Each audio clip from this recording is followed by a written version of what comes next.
Bienvenue sur votre chaîne Info de l'Homme.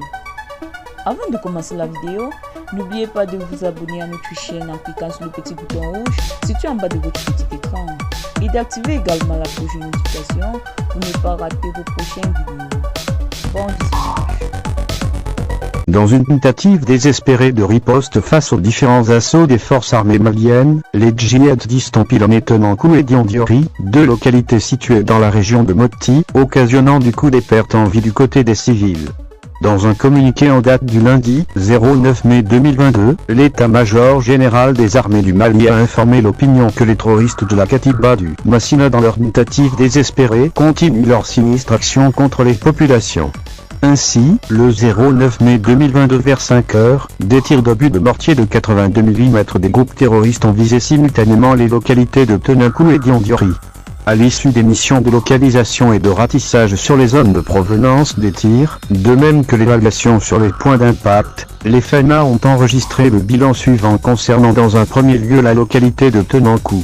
On dénombre ainsi 02 obus comptabilisés, tirés à partir du nord de la localité de Biafara ayant raté leur cible qui fort heureusement n'a pas fait de victimes.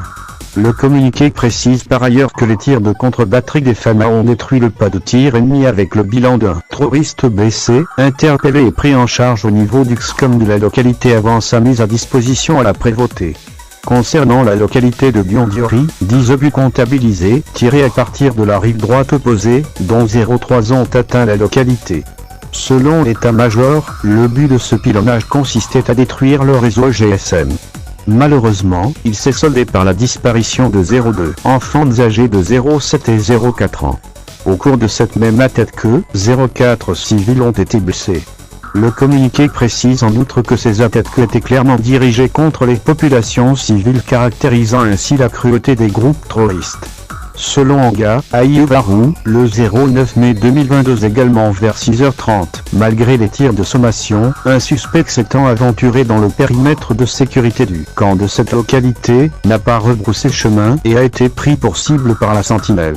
Le communiqué précise que les dispositions sont en cours pour des enquêtes de la gendarmerie en vue de déterminer les conditions de sa disparition. Ainsi, l'état-major général des armées a rappelé que le respect des droits de l'homme, DH, de même que le droit international humanitaire, dit, reste une priorité dans la conduite des opérations, d'où les énormes efforts de sensibilisation et de formation sur les différents modules, de même que l'ouverture d'enquête à chaque fois que les allégations sont portées